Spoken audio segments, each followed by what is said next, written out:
जय जय श्री राधे, जय जय श्री राधे, जय जय श्री राधे श्याम।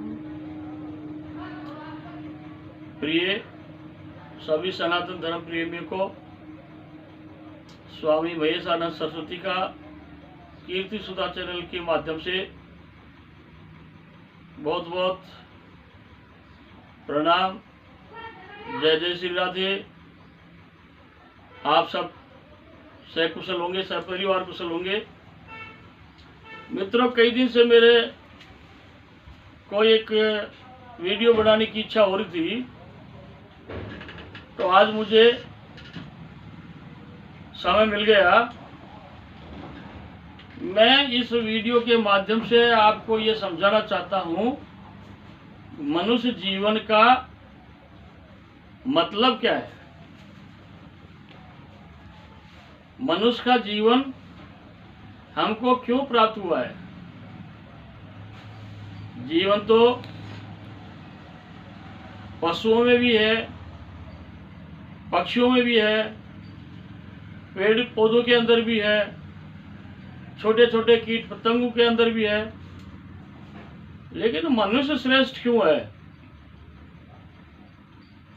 और श्रेष्ठ है तो फिर वो मनुष्य धर्म के अनुसार आचरण क्यों नहीं करता? तो मैं आज आपको कुछ बताना चाहता हूँ। देखो, ये हमारे धर्म शास्त्रों के अनुसार कितने पुण्य उदय होते हैं जीव के, तो मनुष्य का शरीर मिलता है। और उस शरीर को हम भोगों के अंदर, वासनाओं के अंदर खराब कर दें, व्यतीत कर दें, तो इसकी भरपाई कभी नहीं हो सकती। जीवन का उद्देश्य केवल भोजन करना, अच्छे वस्त्र पहनना, अच्छे कोठी कमरे में रहना, अच्छी गाड़ियों में घूमना, ये नहीं है। ये भोग तो पशु भी भोगता है। पशु बच्चे पैदा करता है, पशु निद्रा भी लेता है, पशु को दुख सुख भी होता है, पशु को भूख भी लगती है, उसको प्यास भी लगती है। तो मनुष्य में कौन सी एक विशेषता है? पशु की बुद्धि जड़ बुद्धि है, और वो जड़ बुद्धि में अच्छे बुरे का निर्णय नहीं ले सकता। और मनुष्य की बुद्धि चैतन्य बुद्धि है, तो चैतन्य बुद्धि के द्वारा वो इस मनुष्य जन्म को सार्थक कर सकता है। और सार्थक होने का मतलब 4 पदार्थ हैं हमारे संसार में, हमारे शास्त्रों के अनुसार: धर्म, अर्थ, काम और मोक्ष। तो पहला है धर्म। तो धर्म को समझना चाहिए, फिर अर्थ को समझना चाहिए, फिर काम को समझना चाहिए, फिर मोक्ष के बारे में चिंतन करना चाहिए। तो मनुष्य का जीवन बहुत ही मुश्किल से मिला है। तो इस जीवन को सार्थक करने के लिए हमको नियमित रूप से 1 घंटा, आधा घंटा भगवान का ध्यान करना चाहिए, भगवान का नाम का जाप करना चाहिए, कीर्तन करना चाहिए। श्रीमद् भागवत, गीता, रामायण, उपनिषद, वेद हमारे 6 दर्शन हैं। उनमें से किसी का भी हम अध्ययन करें और अच्छे संतों के पास जाएं और उनकी शरण में जाकर सत्संग करें और सत्संग का लाभ करें, क्योंकि जीवन सत्संग से सुधरता है। संगत एक ऐसी चीज है जो नरक में भी धकेल सकती है और स्वर्ग में भी ले जा सकती है। तो हम यदि सत्संग करेंगे, सत्पुरुषों का संग करेंगे, निश्चित रूप से हमारा कल्याण होगा और ये मनुष्य जीवन सार्थक हो जाएगा। अगली बार कौन गारंटी लेता है कि तुम मनुष्य बन जाओगे? उसके बाद ऊंट, कुत्ते, बिल्ली, घोड़े, गधे जो भी बनकर आओगे, कीट पतंगे, फिर बनते रहना 84 लाख वर्ष तक। 84 लाख योनियां हैं। इनमें कितने जन्मों तक भोगते भोगोगे कोई पता नहीं। तो समय रहते हुए जग जाना अच्छी बात है। तो मेरे दोस्तों, मेरे मित्रों, इस जीवन को सार्थक करना है और इस जीवन के द्वारा कुछ प्राप्त करना है, क्योंकि और शरीर जो है उनके द्वारा ईश्वर की प्राप्ति आपको नहीं हो सकती। मनुष्य शरीर ऐसा है जिसके द्वारा तुम मोक्ष की प्राप्ति कर सकते हो, भगवान का साक्षात्कार कर सकते हो, आत्म साक्षात्कार कर सकते हो। लेकिन ये जब ही होगा जब जीवन में आप सत्संग करेंगे और हमारे सदग्रंथ उनका अध्ययन करेंगे और नियमित रूप से, जैसे तुम अपने व्यापार के लिए समय देते हो, खेत खलिहान के लिए समय देते हो, यारे प्यारे मित्रों के लिए समय देते हो, तो जिस भगवान ने तुमको जन्म दिया है, सारे पदार्थ आपको दिए। सृष्टि में ऐसी कोई चीज नहीं है जो तुमने पैदा करी है। तुमको सारी की सारी चीजें भगवान ने पैदा करके दी हैं पहले से ही। हवा आपको, जल आपको, अग्नि आपको, पृथ्वी आपको, आकाश आपको, कितने प्रकार के खाद्य पदार्थ आपको दिए, कितने प्रकार के फल दिए, कितने प्रकार की सब्जी दी। आपको साथ थोड़ी लेकर आए थे।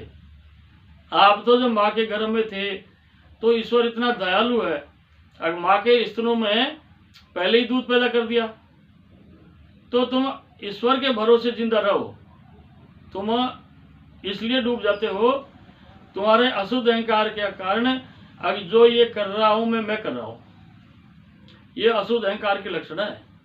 तुम कुछ भी नहीं कर सकते, ना सूर्य को अस्त कर सकते, ना उदय कर सकते, ना रात को दिन में बदल सकते, ना दिन को रात में बदल सकते, ना तुम किसी में प्राण डाल सकते। तो ये सारा कार्य है परमात्मा के अधीन। तो तुम आधी घड़ी, एक घड़ी भगवान का चिंतन मनन निध्यासन करो, कीर्तन करो। जो समय नहीं देता है, मैं ये कहता हूं कि भगवान के भजन के बिना ये जीवन पशु तुल्य है। तो भोगों में आसक्ति रखते हुए आप भोगे जाओ। भोगों का कोई अंत नहीं है और भोगों में सारे रोग छुपे हुए हैं। आप जितने भोगों को बहुत गहराई से देखो, आप ये सोच रहे हो भोगों में सुख है, चाहे वो स्त्री का सुख हो, चाहे वो भोजन का हो, चाहे वो वस्त्र का हो, चाहे वो पैसे का हो, चाहे पद का हो। जितने भी भोग्य पदार्थ हैं प्रकृति के, ये सारे के सारे नष्ट होने वाले हैं। तो मेरा आपसे निवेदन है, अब बैठ करने जो आपको अच्छा लगे, जिस भगवान में आपका मन लगे, भगवान श्री राधा कृष्ण में लगे, माता सीताराम जी में लगे, शिव पार्वती के लगे, भगवान विष्णु में लगे, ब्रह्मा जी में लगे, हनुमान जी में लगे, देवी दुर्गा माँ में लगे, किसी में भी लगे, आपका चित्त मन है उसमें लगाकर और आदत डालो मन में, अगर मेरे को मैं आंधी टल जाए। देखो ये हिंदू धर्म पिछड़ता क्यों जा रहा है, इसका कारण है हमारे धर्माचार्य इसके बारे में कुछ ज्यादा जानकारी पता नहीं क्यों नहीं दे रहे हैं। अन्य जो धर्मों के लोग हैं, कोई नमाज पढ़ रहा है, कोई बाइबल पढ़ रहा है, कोई उनका प्रचार कर रहा है, हमारे कौन कितना कर रहे हैं, ये तो सो रहे हैं सब लोग। तो आप धर्म के प्रति भी जागरूक हो, क्योंकि सनातन जिंदा है तो तुम जिंदे हो।